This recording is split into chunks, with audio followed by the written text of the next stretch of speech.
Mi chiamo Elena Gissi, mi occupo di ricerche genealogiche, è la mia attività da qualche anno. I miei clienti sono soprattutto i discendenti di seconda o terza generazione di persone che sono emigrate all'estero, in America, in Australia o anche in Sudafrica. Hanno questa curiosità o anche questa necessità di riscoprire le proprie origini. Ariane mi ha trovato tramite un sito americano, mi ha scritto una mail e è stato subito molto interessante fare questo lavoro. Questo è il registro di Sara. Grazie mille. Allora, ha detto 1888, Sì, né? il 15 di dicembre. Il nome? Pierre Fromage.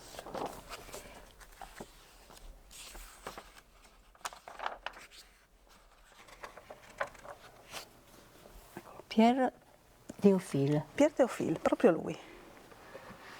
Tutto parte da lui, parte da Pierre Théophile Fromage, che era nato nel 1888 a Sarre e che nel 1910 decide di emigrare in Sudafrica.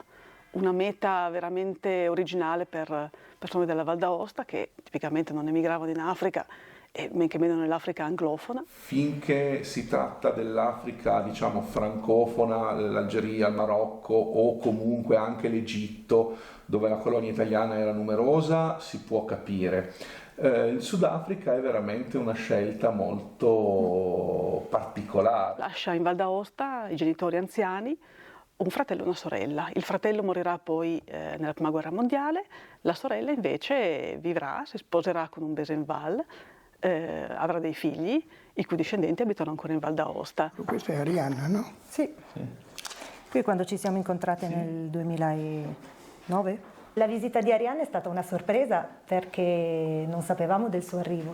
C'era la festa del vino a Chambave e siamo andate per cantine. Questa foto l'avevamo fatta lì. Qui c'è questa lettera indirizzata a mio nonno, il nipote, che non si sono mai incontrati, non si sono mai conosciuti. Questa è firmata da Pierre Fromage. Ed è la lettera più vecchia che abbiamo, che è del 33. E qui racconta che cosa fa lui. Caro nipote Mario, ho ricevuto tua fotografia, cosicché la cartolina postale che mi hai inviato unito alla lettera di tua cara madre. Quanto piacere mi fa di vederti così grande e energico. Quasi una sorpresa per me, a pensare che quando lasciai il paese tu non eri ancora nato. E così non ho ancora avuto il piacere di abbracciarti. Sono felice delle tue notizie, specialmente di sentire che frequenti le scuole serali e fra poco ti auguro che potrai avere il tuo diploma di capo muratore o perito costruttore. E da qui parte tutta una ricerca che l'ha portata ad avere una conoscenza molto più ampia della sua famiglia e di sentire anche la Val d'Aosta non come un posto dove andare a fare turismo, ma un qualcosa che le appartiene, un luogo dove lei ha le origini proprio.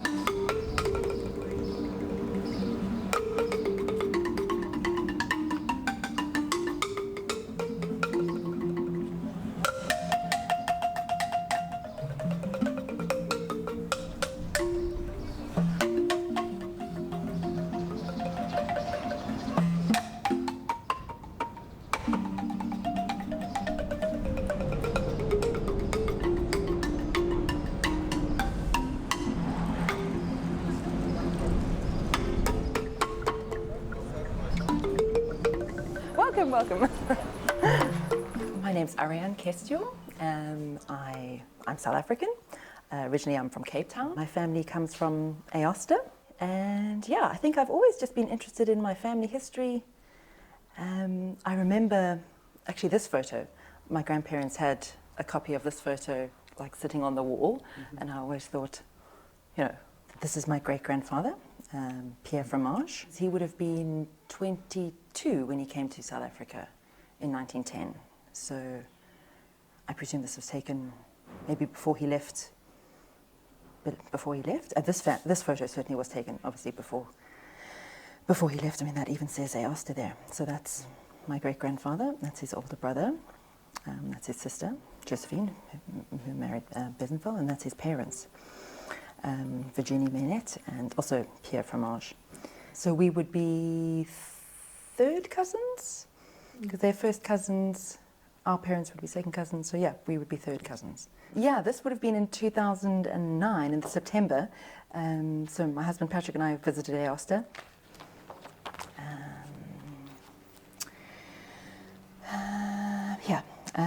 On Monday I sent a wire to the Salt River Cement Works. That doesn't exist anymore. And they reply that work is plentiful. So my idea is to work there at least for a year or so while we are building our house and starting our little shop like we spoke about, which then turned into this. So this is the house they built in like the late 1920s. And it really had a house in the back with 2 apartments in the front and then 2 shops. Now we're going to head to Mowbray, to my great-grandfather's house. The house we seen before in your photo. Yes, that exact same house that was built by my great-grandfather. Aosta Valley. It's also a part of your memory. Yeah. And you go one time only in Aosta Valley. Yes. 598. And do you think that we want to come back? Oh yes, I would love, I mean, since the day I left, I was like, oh, we'll come back. I mean, now it's been several years and, you know, lots has happened in between, but because I think we were only there, I think it was 4 nights. It was really, really short. So, you know, not enough time to do anything properly, but also for a first visit, I didn't know what I was going to find there. I didn't know I was going to meet family. In hindsight, I would have, you know, been there for 3 weeks, given enough time to meet everybody and really see the places and, you know, maybe travel around with them and for them to show me more stuff. We were there in, I think it was September, so that was summer. I would also like to go back in the winter. I'd love to see it, you know, covered in snow and for that experience. This is Durban Road that we're turning onto right now. And the house is just a little bit further. This is the building, this grey one. The building where? This one. This one, okay. And it's still called Lesbic Court, which is what they named it. After The building were built and where lived Pierre Terfi Fromage. Yeah. Okay. Thank you. That's squeezed in. And now it's a restaurant. Yeah.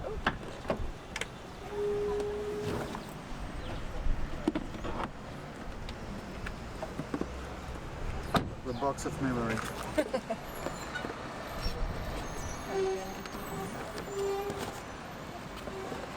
The mountain hasn't changed. Everything else changed a little bit. And this road is so much busier than it used to be. But yeah, the fact that it's still called Lesbic Court is quite sweet. And then that door is still that same access. Obviously they built a wall and it comes out a little bit further, but I suppose the door would have been in the same place. And even the windows, you can just see that corner window, that one's still exactly the same.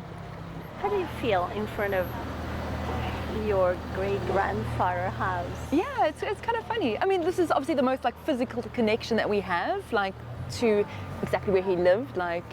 But I think it's more than that. Also, this is where my great-grandmother lived until, you know, she was really old. My mother used to come visit her here, my grandparents. So this was literally a multi-generational like family home. Obviously, in my memory, I probably came here once or twice. I mean, as a small child, but I don't particularly remember it.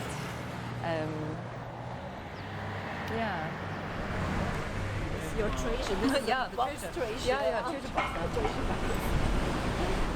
In 600 meters, turn right. So this is Mowbray train station. This is the train station that would have been closest to their house in Durban Road, and obviously the one that's just up the street here on Station Road.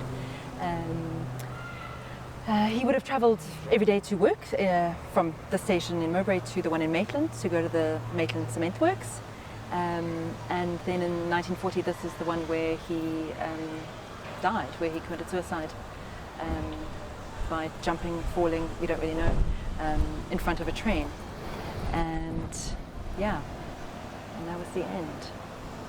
And that was about a month or even less after he came out of the Koffiefontein internment camp. And this is a postcard sent from Norman Fromage, the son of Pierre Fromage. I read it again. Hoping you're well, with best wishes from your son, Norman. And this is addressed to the internment camp in Koffiefontein in the Orange Free State. And this, Were you in a German camp? yeah, during the Second World War, all the Italians and some of the Germans were rounded up literally and sent to a prisoner of war camp because it was thought at the time that they were Nazi sympathizers, an enemy of the state, really. Office of the Minister of Interior and Public Health. Madam, I'm directed by the Honourable the Mr. Whatever of the Interior to acknowledge receipt of your letter of the 2nd of September in regard to the release from internment of your husband, and in reply to say that the matter is receiving attention. And that's from Norma Fromage, my great-grandmother, and that's the house, Durban Road, Mowbray. Just what is he doing there? How long is he going to be there? And then, we don't really know much else other than literally he must have come out sometime between the 10th of September and him dying literally on the 11th of October in 1940. For which reason? He committed suicide. He fell in front of a train We at Mowbray don't Station. know why, if there's economic problems up there. Yeah, internal I post-traumatic stress, I imagine it's of course. quite up there, but we surmise that he was in a business with another Italian, Traverso. The partner Of Pierre. Okay. When the war broke out, they took all the Italians, but we managed to get Fromage out, who was my partner in the cement works, and all that. I think he was just financially ruined. Yeah. And he was young. He was 51 at the stage. Not so old. Yeah, 51. So we don't know, but finding this and the fact that he mentioned Fromage, I was like, and the fact that he, doesn't mention anything else, that's like, but we managed to get Fromage out. And then, What happened? yeah.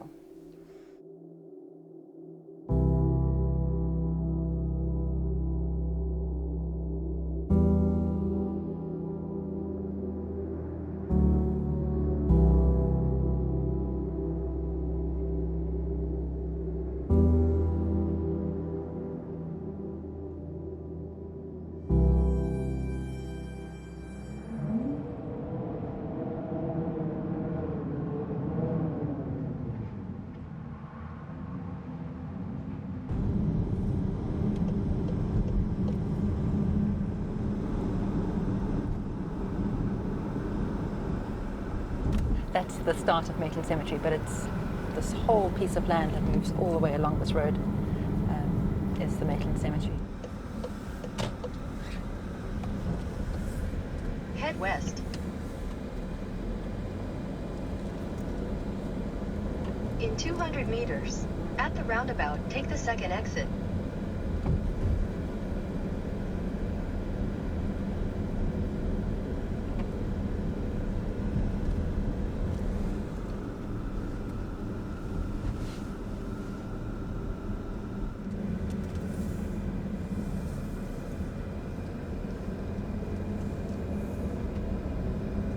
Turn left, then turn right.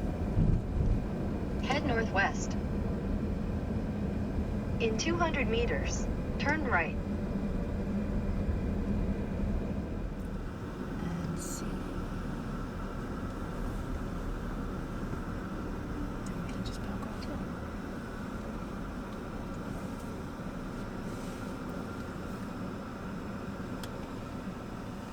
Can't imagine. I haven't been back here since I was here in 2009 with my grandfather. We came to see where the grave was, but literally no one's been here since then. So the whole cross has fallen off. Yeah. It's broken. Yeah. It was broken. It was broken the last time we were here. It was loose and it had been lying on there, but it looks even more broken now. Pietro, not Pierre here, which I think is also an interesting choice. Like, Why? I don't know. And Leon, this is the first and only time I've ever seen Leon written. Now, in the documents that Elena found, it's Theophil. Theophil. Yeah, that's his middle name. So I don't know if that's been anglicized and made shorter to Leon, but I thought that was quite strange. But it was Pierre. Yeah, and I feel slightly depressed, to be totally honest. This is just, the most, like disrespectful grave, just the whole area. And knowing that the rest of his family is buried, well, in Aosta, in the most beautiful cemetery. You know, when I walked in there, I was like, this is what a cemetery is supposed to be, you know.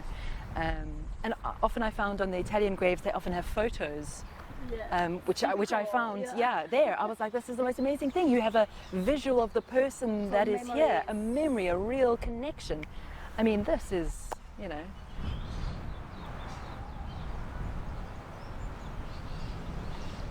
So and then it also mentions the first big job was in 1936, the church in Witterbom. Not the church, only the altar. We are going to the Corpus Christi Catholic Church, which is in Wynberg. And when Pierre Fromage was working with Traverso, they installed the marble altar inside that church. Turn left, then. Your destination will be on the left.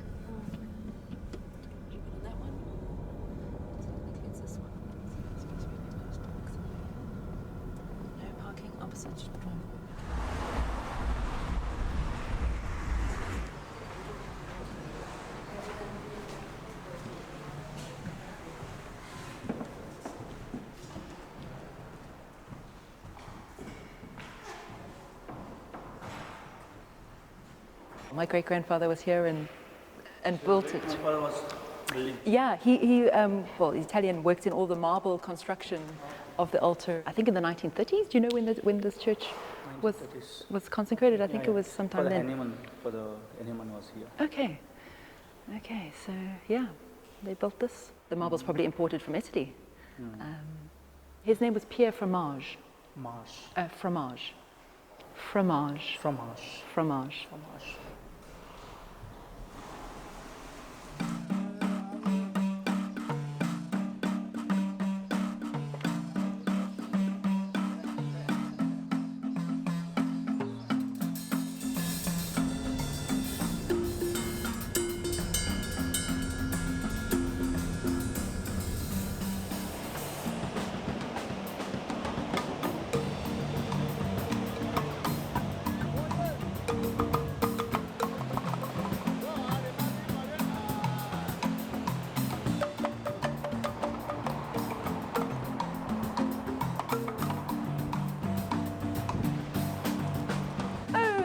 Still here.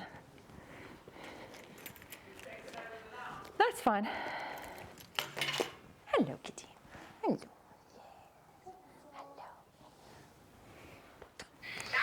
Ciao Luisa, eccoci. Tua cugina ci ha portato un po' dei bei posti, ci siamo soffermati a lungo. And your family? How's your dad? How's your sister? Yeah, everybody's fine. Good. Everything is going on normally, you know. The same as always, yes. About your family, your daughter. Yeah. Oh, she's hiding in the background here on the couch. Where are you? Say hi. Oh, she's nice. She's big. Yeah, she's actually she's very tall. She's how old are you, Kira? 4.5. 4.5. 4.5. Yeah. She's really tall. Yeah, so she's very tall. Okay, and say hello to your father and your sister and everyone, and send my best wishes and happy Christmas. Thank you, and to your family too. Thank you. Okay. You too. Bye, Louisa. Bye. Bye. Ciao. Ciao. That's my one Italian. Ciao. Bye. Ciao.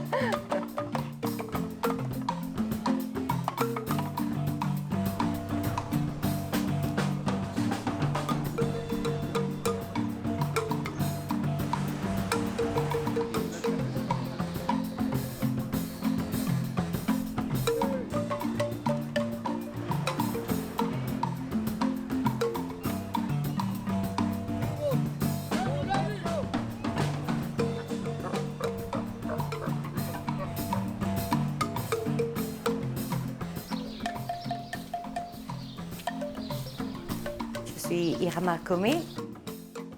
J'habitais à Charvenceau pendant mes 24 ans que je suis restée en Vallée d'Aoste. L'Afrique du Sud, je suis allée en vacances, j'ai absolument adoré et j'ai bien pensé de dire, je prends l'opportunité, je suis jeune, je prends l'anglais et je vais rentrer.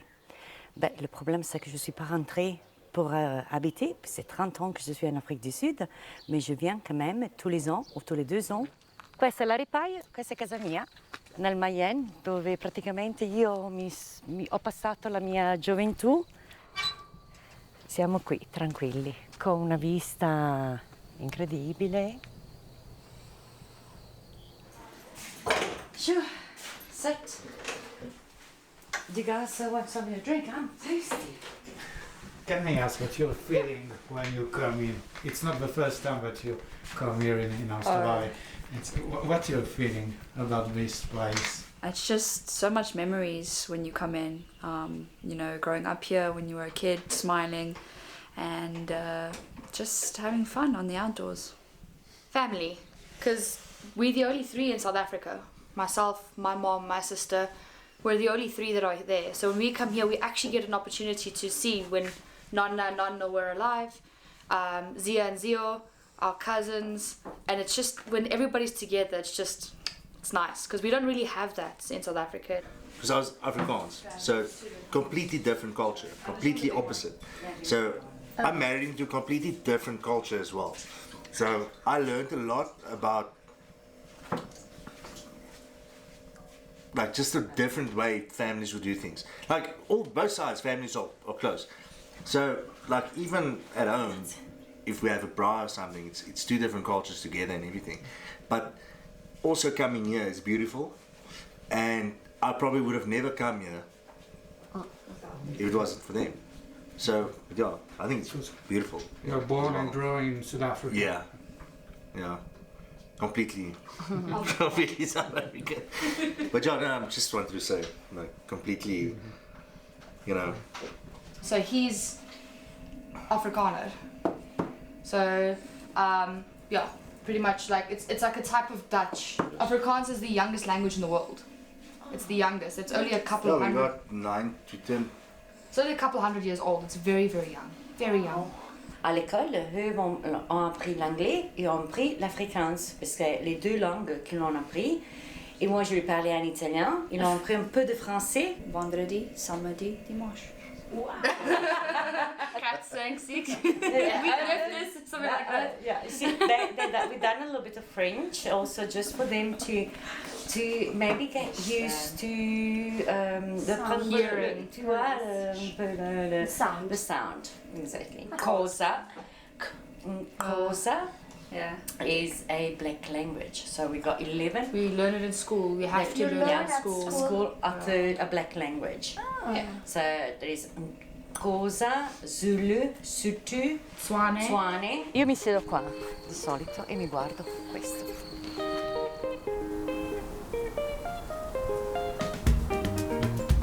Questo è un vino specifico, il pinotage proprio sudafricano, arriva dalla mia regione, dal Western Cape. Grazie sul Valdostano. Sì. Salute. Cheers. Cheers. Ok. Cheers. Aux émigrés.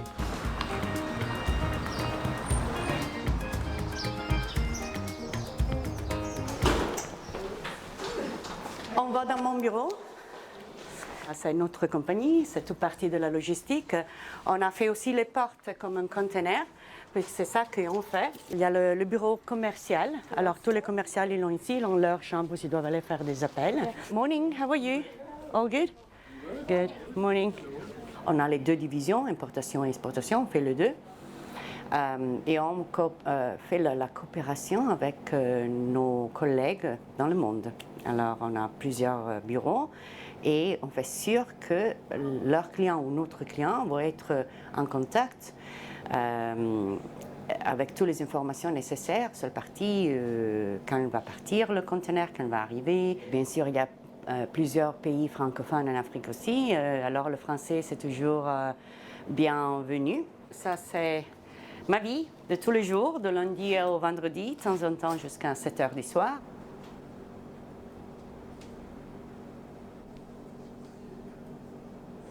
On va voir quelque chose qui c'est aussi un peu une mémoire sur ce que je fais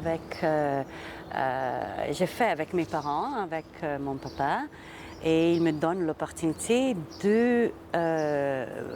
d'avoir un peu de la vallée d'Aoste au Cap. Ah oui? On va voir. Ça consiste en quoi, la vallée d'Aoste, le Cap? Alors, qu'est-ce qu'on fait? C'est le vin. Si on pense à la vallée d'Aoste, quand même, si on conduit entre la vallée d'Aoste, on voit toujours des vignobles de partout, sur les rocs, à côté, sur la droite, sur la gauche. On a des vignobles partout. C'est du vin particulier, c'est en vallée d'Aoste, si on veut, assez riche, mais ici, j'ai trouvé les vins sont un peu plus forts que non les vins de la vallée d'Aoste, mais ils sont... Ça me donne la connexion quand je suis là. Je rappelle que mon papa il est venu en Afrique du Sud, il voulait aller voir les vignobles. Et il voulait marcher dans les vignobles pour voir comment font les trucs ici. Pour lui, c'était plus beau que non aller voir la mer. Il voulait aller voir les vignobles. Alors, c'est quand même quelque chose qu'on a fait ensemble. Quand j'étais petite, je me rappelle, on devait aller aller enlever l'herbe au milieu de notre vignard tout le temps, ramener l'eau. C'était vraiment un travail physique qu'on faisait d'enfant. Et ici, quand je vois ça me porte un peu en arrière sur la partie que j'ai passée avec mon papa et ma famille. C'était pas que mon papa, c'était mes frères, mes cousins, mon oncle. Tout le monde venait à faire ça ensemble comme famille.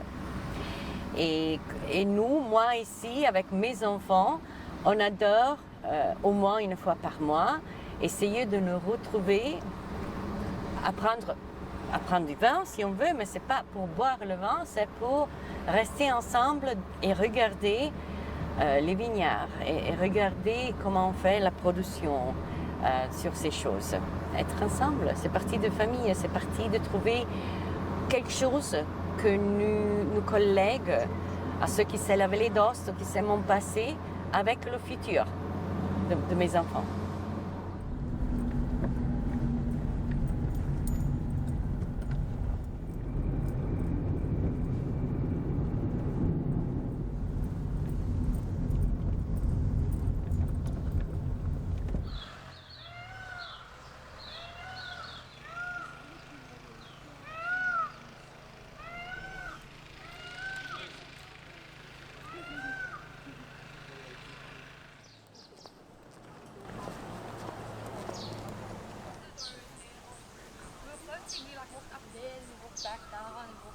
Hello.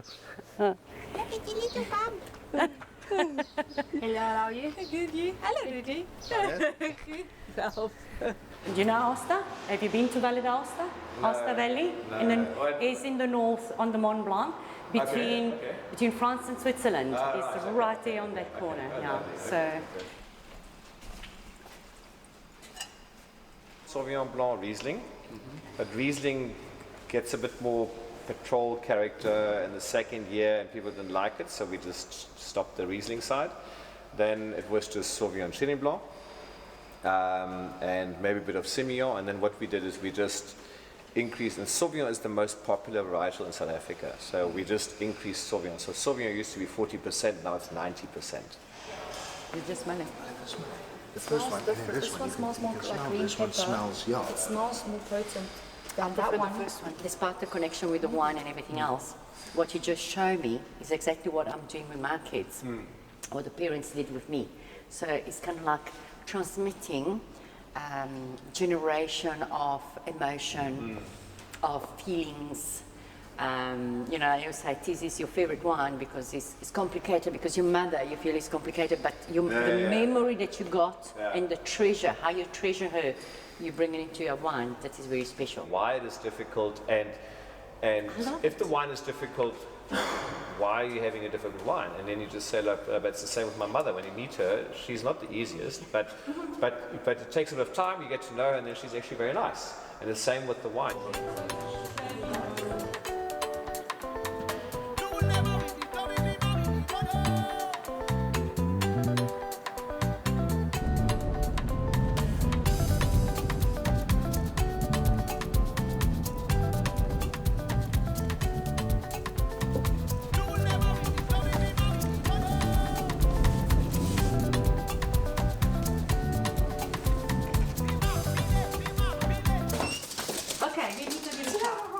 Vedi che c'è ancora la pentola della mamma che è stata portata dopo che è morta, naturalmente era una cosa che io volevo.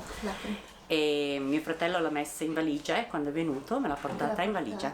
E infatti ce n'è una grande e una più piccola, ho usato quella grande, infatti sono ancora quelle di un tempo. Vedi che ci sono cose che... Non ricordo. E mia mamma, adesso ti faccio vedere un'altra cosa che mi ha fatto mia mamma alla fiera di Sant'Orso. Allora, questi sono i fiori che ha fatto mia mamma, sono vecchissimi, questi hanno probabilmente 30 anni, se non più 25 anni, pieni di polvere, ma sono i fiori che ha fatto mia mamma quando è venuta in Sudafrica, si è portata tutte le cose e me le ha fatti qua. Quindi è una cosa, lei è venuta qua e si è seduta e mi ha fatto i fiori. Quindi se tu pensi, mia mamma è morta 12 anni fa e mi ha fatto quando mia figlia era piccolina, quindi ti parlo di 26-27 anni fa, mi sono ancora lì. Qua c'è mia mamma, c'è mia zia e c'è il galletto della Valle d'Aosta. Questo, eccolo, arriva fatto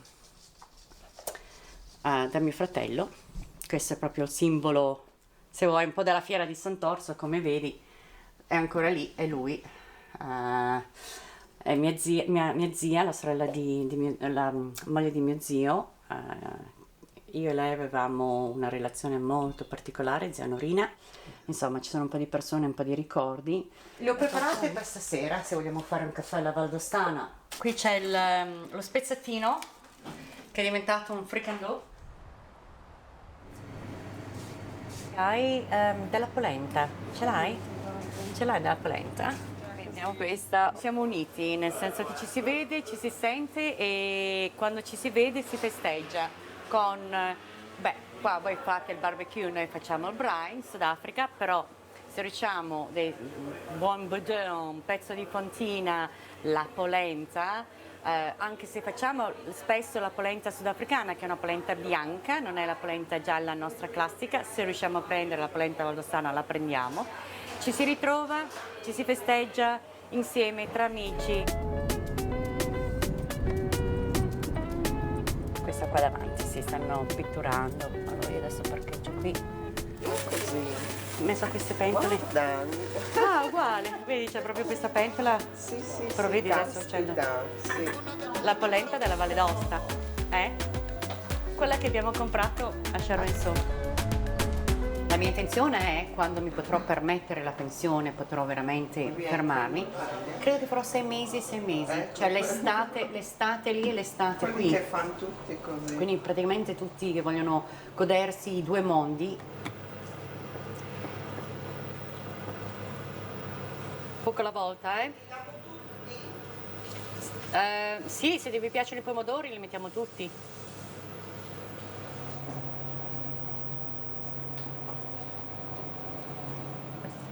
E vai. Dai, più o meno. Eccoci, la polenta sudafricana. Tagliatevi un pezzo di polenta. Andate a prendervi il fricandò, perché lo spezzatino è diventato fricandò. Una di quelle cose che mio papà ha chiesto di fare a lui quando è morto di tumore. Prima che morisse, lui gli ho detto: cosa vuoi mangiare? Lui mi dice: voglio un fricandò. Ho chiamato René. Un fricandò con polenta, e gli abbiamo fatto il fricandò.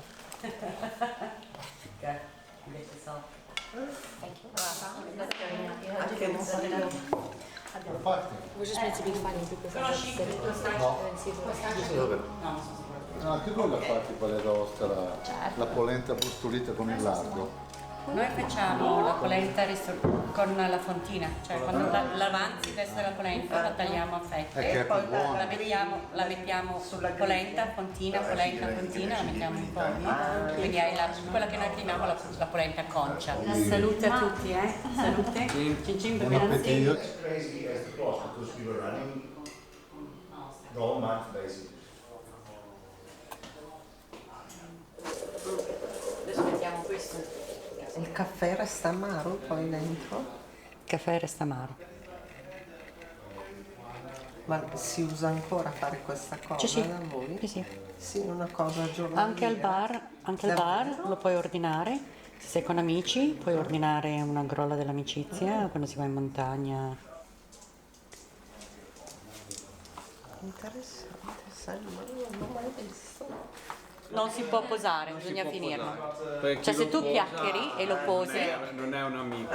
non è un amico, non puoi posarlo. Devi chiudere questo. E qui? E Non lo questo? sapevo ce li avevo visti in giro tanti di questi, ma non sapevo che era una specialità del caffè del Valdostano.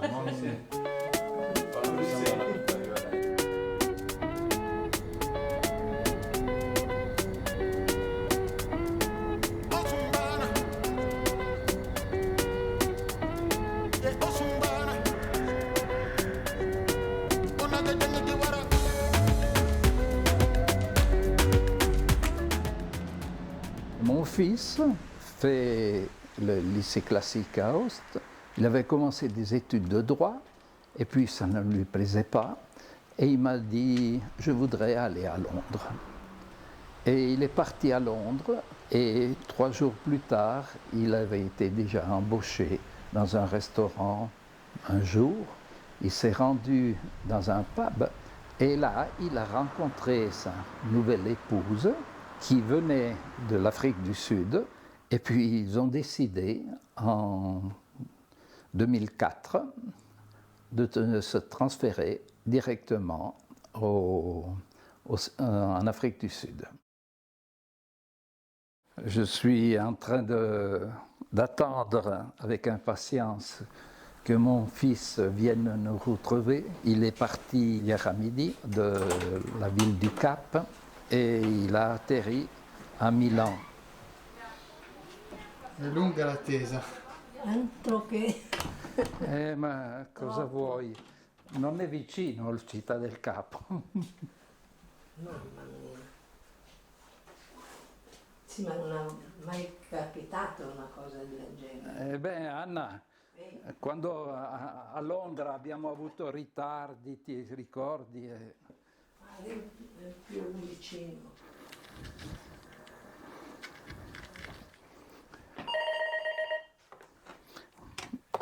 Sono a Gignò.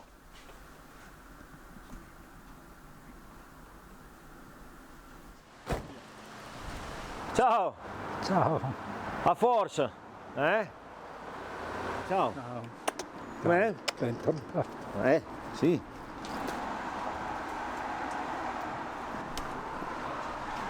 Vieni. La mamma dov'è? Oh, guarda qua! Ciao Gioia. Ciao mamma, come stai? Bene. Bene.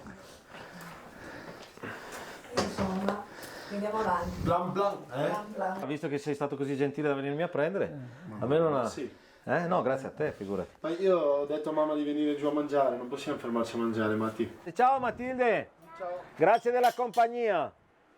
Cin cin. Et al tuo ritorno. En Afrique du Sud, ça fait maintenant une quinzaine, même un peu plus d'années, que je suis dans le domaine des fruits, donc dans l'export, l'import de fruits frais, dans divers pays, surtout l'Afrique de l'Ouest en particulier, et l'Afrique francophone, dont la connaissance du français évidemment m'a bien aidé et continue à m'aider. On n'est pas loin de la ville où j'habite qui s'appelle Saint-Messer-d'Ouest.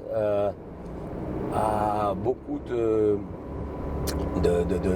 à Saint-Messer-d'Ouest, il y a beaucoup de sociétés d'import-export. Peut-être parce que la ville est à moitié entre les zones de production qui ne sont que là et le port qui est à une quarantaine de kilomètres. On faisait surtout des pommes à ce stade parce qu'en Afrique de l'Ouest, les fruits qui se vendent le plus, ce sont les pommes. Maintenant, il faut qu'on passe à la sécurité. Hello, hello, hello, hello. I'm here to see Albertus, farmer. Mr. Alberto. Yes. You have an appointment with him? Yeah, I have an appointment. Alors ici là, on est donc on va c'est une usine de conditionnement. Donc c'est pas ici que tu travailles? Non, moi je travaille dans un bureau. J'ai un bureau qui est très près de chez moi. Mais on vient souvent contrôler les fruits, voir comment ils sont, si on passe des commandes, contrôler qu'ils soient conditionnés comme il faut, voir la qualité. Et puis c'est toujours bien de rencontrer les gens avec qui on travaille. 8 ore e 75 al giorno per 5 days a week. 5 days a week, per cui 22 giorni al mese, 8 ore e 75 a 2 euro, insomma, sono 300 euro al mese. L'indice Gini, che è quello, no, che stabilisce la disparità dei paesi, il Sudafrica è quello che è il più alto al mondo, più del Brasile che dell'India, che di queste cose qua, sì. La divisione non è più razziale, però a livello economico, di classe sociale, tanto. Anche se, soprattutto a livello nelle nuove generazioni, insomma, è nel 94 ci sono state le prime elezioni, cioè appena passata una generazione, non è che questo cambiamento, cioè ci sono già stati, io le prime volte che vedevo per esempio nei mall non si vedeva nessuno di colore, adesso invece nei ristoranti, nelle cose, insomma lo vedi, a scuola sono molto integrati, cioè molto più integrati, che cosa, non è... Economicamente, socialmente c'è ancora un... E anche perché c'è comunque un desiderio di rimanere, cioè c'è comunque una forte identità culturale. Per cui non è che necessariamente ci sia un blocco, nel senso che uno dice no, non voglio andare perché sei nero o viceversa. Però certo, sì, anche perché appunto culturalmente sono sempre stati molto divisi, per cui hanno un'identità culturale molto forte. Però Eric, con 300 euro di stipendi al mese, mentre altri anche se ne fanno 2000, come vuoi che non ci sia? Certo. No, ma sono d'accordo, però il grosso problema che c'è stato fino all'inizio è che non hanno mai puntato sull'istruzione. È quello, cioè hanno fatto un sacco di cose che dovevano, per far sembrare, sai, il solito discorso, no? Insegna a pescare o dagli il pesce. Non gli hanno insegnato a pescare. Allora le nuove generazioni sono sempre di più, che vanno all'università, che studiano, che cosa. Però ci vuole tempo. E poi hanno addirittura ritardato, cioè i programmi. La scuola è peggio adesso di quando era nel regime dell'apartheid. Lo Zimbabwe, che è un paese distrutto, ha un sistema educativo migliore, che dà quando fanno tipo test invalsi o cose del genere, cioè simili, perché hanno capito l'importanza dell'istruzione, l'hanno sempre capita, e invece qui no. Allora nessuno potrebbe, cioè, se tu non hai la quinta elementare, come fai a operare delle macchine del genere o capire cosa sono i mercati? Cioè, è un gatto un cane che si morde la coda, insomma, no? Non riesci a...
Questa è tutta dedicata a mele e pere. Adesso qui passi Scollini e lì sul colle vedi tutta la vallata sotto che si apre, questa vallata enorme. C'est la vallée qui s'ouvre. De ce côté là-bas on a Philipsdorp et puis on va de l'autre côté vers Franschhoek qui en fait était la colonie où les premiers huguenots arrivaient. Tous ces barrages sont là pour l'irrigation. La pluie, malheureusement, on a des pluies qui sont saisonnières, du mois de juin jusqu'au mois de, disons septembre, ce qui correspond à l'hiver, évidemment, de l'hémisphère sud. Et donc la seule façon de garder l'eau, après, pendant l'été est très long, très chaud, très sec, surtout ici, il y a beaucoup de vent aussi. Et alors, les fermiers doivent recueillir l'eau dans ces grands barrages. Et l'eau est utilisée pour l'irrigation des vergers. C'est toujours pommes et poires. Là-bas, c'est la montagne de la Table, vue de l'autre côté. La ville du Cap reste derrière. La grande baie ici s'appelle la baie Fosse, the Falls Bay. On l'appelle Fosse pourquoi? Parce que quand les premiers navigateurs passaient le Cap ou cherchaient de passer le Cap, pensaient d'être arrivés dans la baie qui est en face de la ville du Cap. Et comme il y a le vent, surtout en cette période de l'année, s'ils arrivaient à cette période de l'année, il y avait le vent de sud-est qui les poussait vers la côte et ils n'arrivaient plus à sortir. Donc elle était la fausse baie parce que s'ils rentraient ici dedans, ils ne pouvaient pas sortir pendant des jours et des jours parce qu'ils ne savaient pas encore naviguer contre vent. Donc là c'est la baie, c'est une des baies où il y a la plus grande concentration de requins au monde. Mais ils ne sont pas, il y a très peu d'attaques, requins blancs, hein, je parle. Il n'y a pas vraiment d'attaques parce qu'il y a beaucoup de phoques.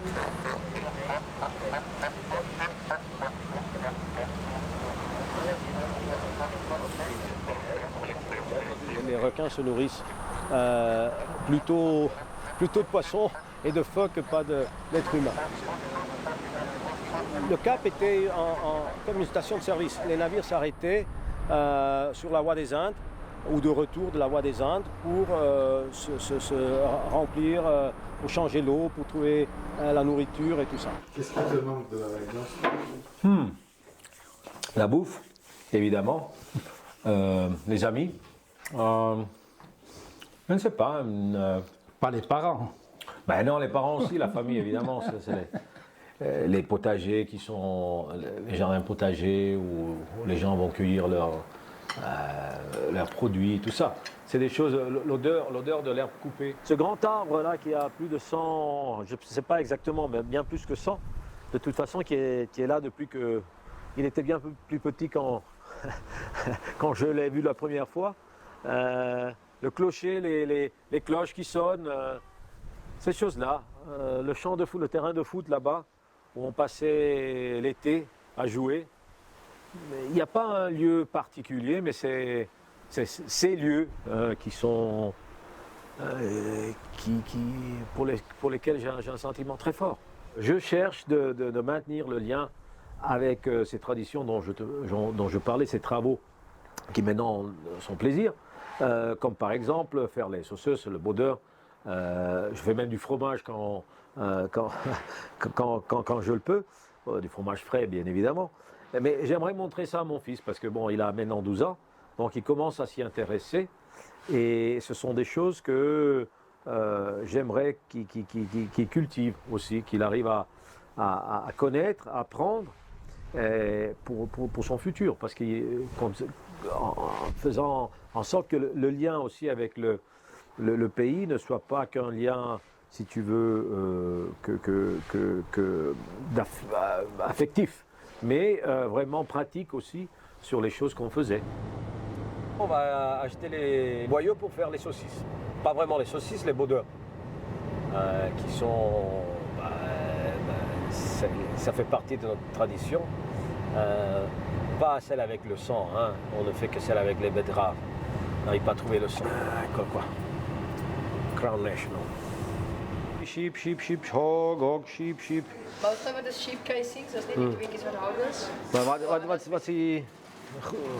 2830. This is a big tub, you don't have a small one, eh? No. All the same. All the same. How much is this one? All of them is 91 meters. 91 move. Allemaal. And if I get a sheep one, the big one, the thick one. 26, 28? Yes. That's the biggest one. Yes. I will have to buy that one. That's fine.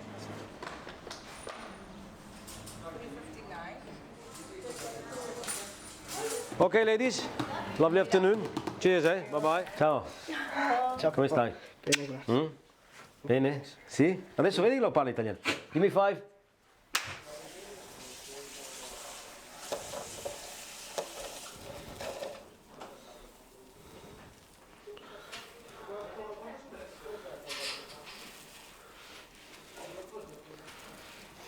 Adesso sto facendo un po' un macello, ma comunque. Che basta.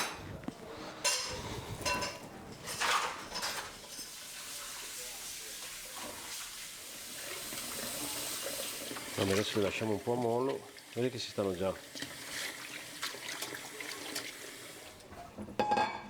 Aspetta.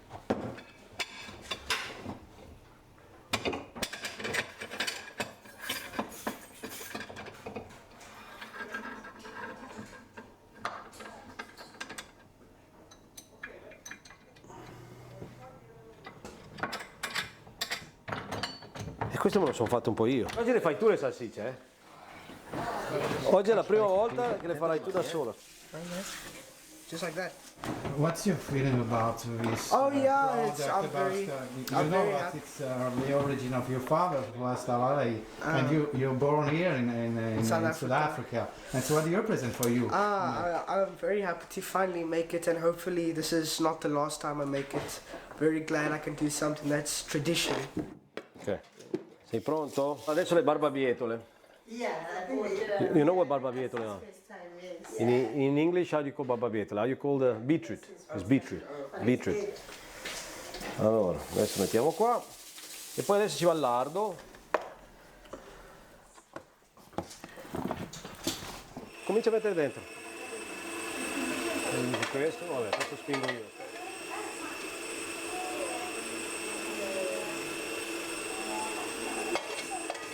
My kitchen. sit there. Come help him. Help I Did help you wash I your hands? Wash your hands first. Yeah, good idea. Wash your hands. look. Yeah. I don't think I wait. No. Hey, boy. Wait. Oh, you're a boy. Yeah, he is a boy. Wait. Let's try your hands. Family, this mix. Mix. Yeah, mix it. Come mix, You mix, see how mix. Ella is doing Mix, it? mix, mix. Yeah. This is mix. Yeah. Mix. Well, come on. Mix it. Tell her to go like. Tell us Go, going go, to this tell side, go this everyone. side. That's how I was mixing. I was cooking with Ali. Is it nice, Ella?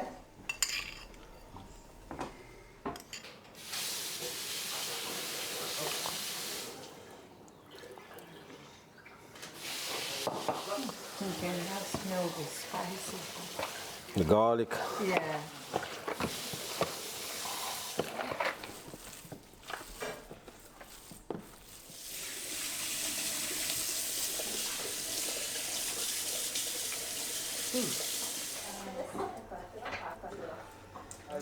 No, yeah.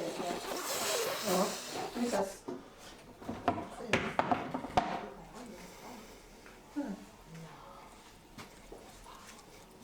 Okay, this is my first time making it. So I can't Yeah. say I know how to do this. We're just gonna put the thing in here. Okay, now you push. Go up, but slowly. Okay, go on. No, you have to push more.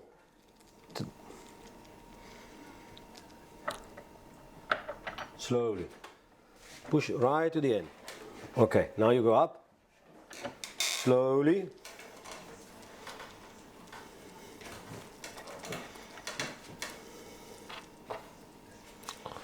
Sono già un po' spessi, mi sa, comunque, vabbè.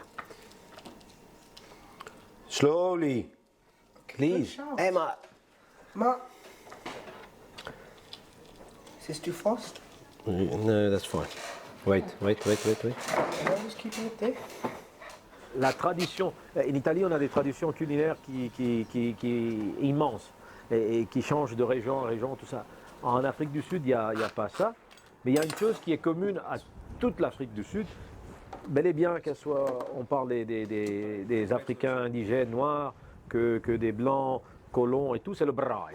Braai, ce qui est le barbecue, mais le barbecue serait un peu réductif comme explication, parce que le braai est quelque chose qui a un aspect social très important. Donc chaque maison en Afrique du Sud a à l'extérieur principalement une cheminée ouverte où on cuisine la viande. Et c'est quelque chose qu'on fait pratiquement toutes les semaines, si pas 2-3 fois à la semaine. Toutes les fois qu'on invite quelqu'un chez eux, on allume le feu, on s'assied on s'assoit autour du feu et on rigole, on parle, on boit un petit peu.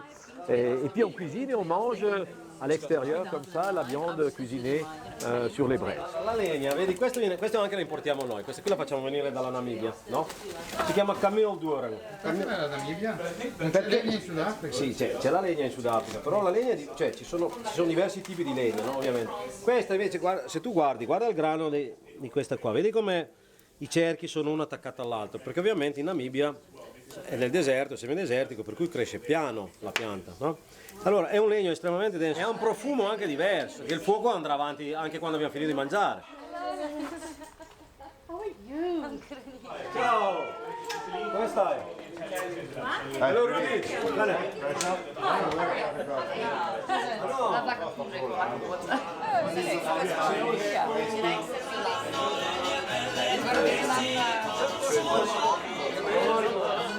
Sai camin che fumano, saranno le mie pelle se si consumano.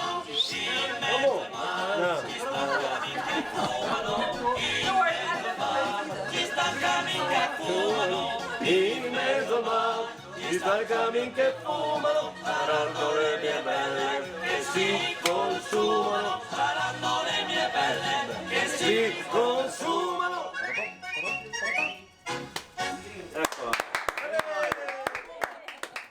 Montesina, la mamma di Rosina, il mazzolino di fiori, no, mazzolino di fiori. Mamma mia, dammi 100 lire, vabbè, quella la sai, no? Marina, no, lo spazzacamino. Facciamo lo spazzacamino. È difficile però. Ma com'è difficile? È facilissimo. Facciamo lo spazzacamino. E poi tanto cantano loro, no? Le contrade, qui qua e di là si sente. Aspetta, facciamola. Amano promette, senza cammin, giù per le contrade, di qua e di là si sente, allegramente. La salsiccia è cotta, però per tenerla calda, la mettiamo qui dentro, faccia la finestra, una bella signorina.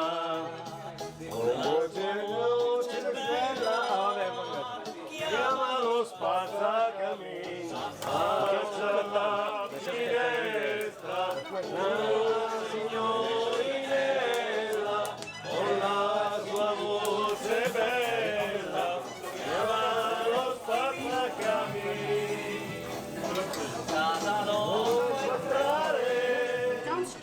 George di Api. Thank you so much for coming here. Thank you. It's been a pleasure to have Potão. Fais un potão.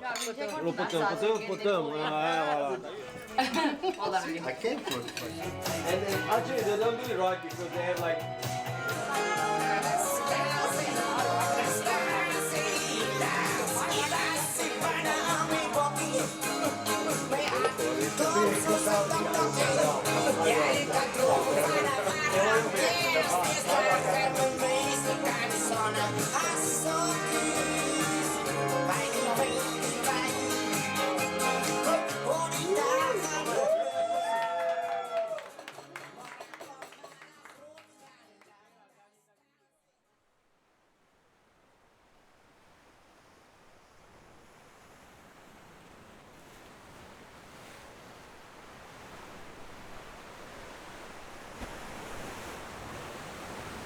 mi sono ritrovato adesso a voler scrivere in poesia poi tra l'altro, che è una cosa che non ho fatto mai e che sentivo anche distante come forma letteraria e mi vengono così, mi vengono le parole, mi vengono i suoni, sono generalmente molto corte, molto brevi, così mi è venuta sulla comba. Notre comba le freida, ma no senten jamais son fretta, le su ata, de lei veien lo mondo, lui è impegno, sembra casa soletta. Notre comba, la Iula si chialava per ilo son bon Dieu, devant si do tron e du salon, e après si de la creux. Notre comba l'ampassola le può come le rei, u pegno corse, la lobo le 30 soldai lo cavalle, per no bagli le scherze de carnavalle. Notre comba le sale de gapi e ne musine, su le le do e rio e danso e l'hanno fatta da re, perché però lo tracomba e lo posta pizzè.